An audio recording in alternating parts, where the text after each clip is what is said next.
landform, climbing, etc. Yes. Number 1, so you should prepare a will time 5 seconds each. 5 seconds.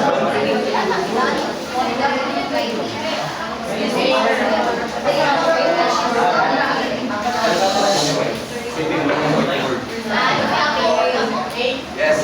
Make your answers bigger so we can see here.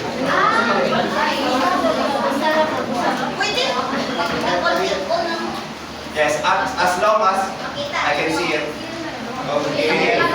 You have 10 seconds each. Are you with me? Say hell yeah. Hell yeah.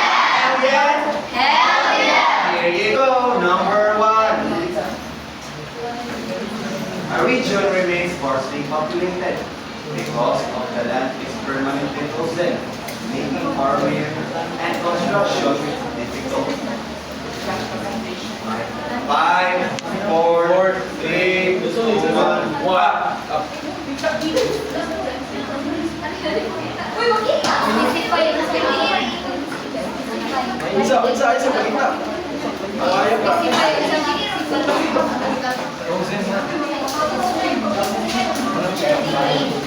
Okay, yung balik ko because there is an unclear instruction. Instead of para dili na siya delay, dili na mo matugay, write what factor. Example, physical factor will delay, physical factor butang. Unsa nga physical factor? You can teach that? Yes. Okay. Okay, dili correct. Ay, correct. Sige, unos na. Check pa sa dilo. Okay, isa. The correct answer is climbing. Is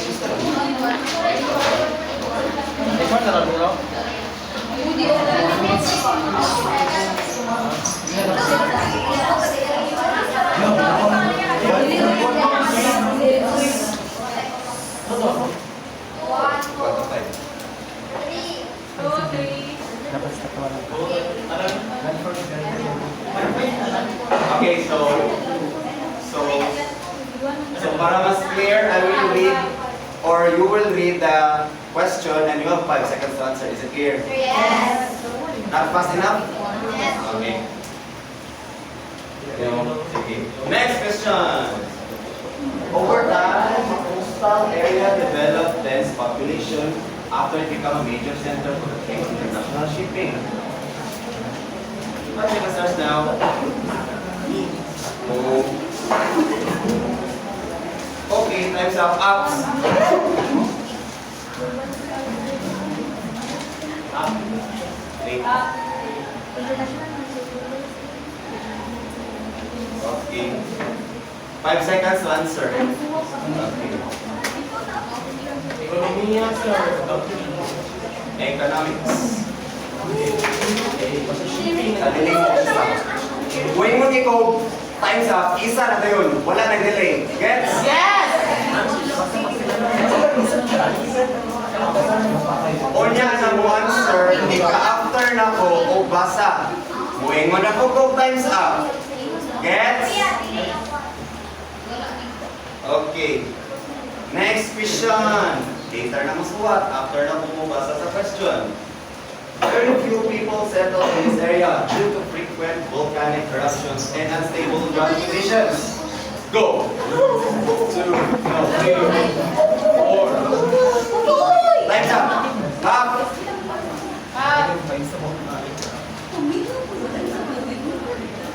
Landforms, landforms, landforms, landforms, and landforms. Answer is landforms. When I say go, gano'n ang answer. If we say time's up, isa. Kuha lang. Yes. Okay. Next question. A city experiences rapid population growth after the government established major universities, hospitals, and transportation systems. Go! 1, 2, 3, 4. Time's up! Politics. Okay.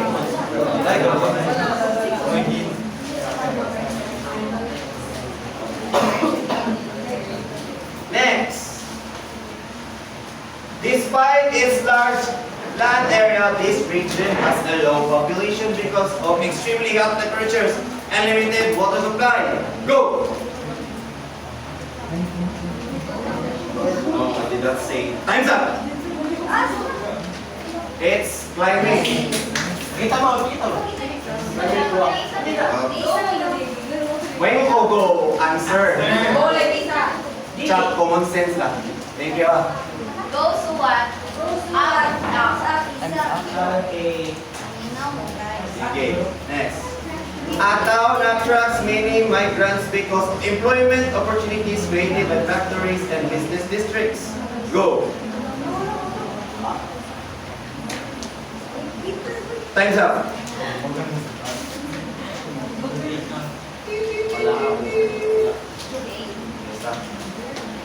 Economics. Yes! Okay. Next.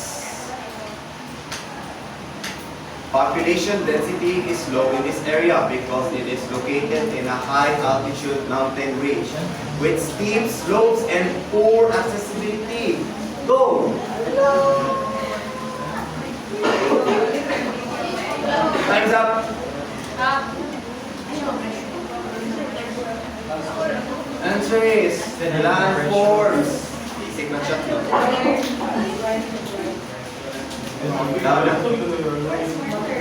Next.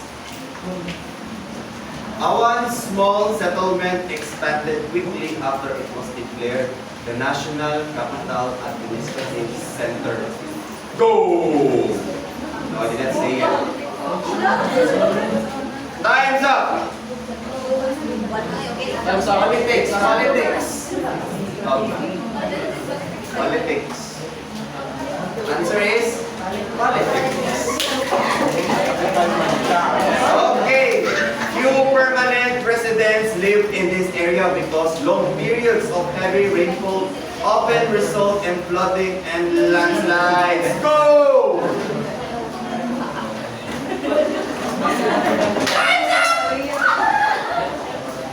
Okay, answer is landforms. Climate. Climate. Climate. Climate. Climate. Answer is climate. Last number. As a urban area becomes highly populated after the reconstruction of affordable housing and improved public transportation. Go! Ding, ding, ding, ding, ding. Isa. Economics, economics. Politics, politics, economics. There could be two. Answer. Economics and okay. So that concludes our update. Now 15, 15, 15, 10, 10. Ay, sorry guys. 15, 15 of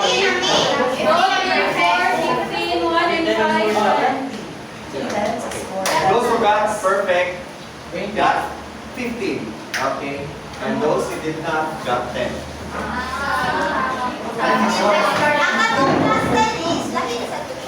O, lahi na to siya. Sa ng points. Kato sa mga ni-oral ganiya na tayo klasa.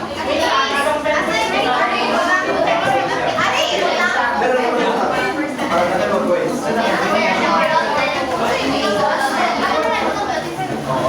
Then, ako lang.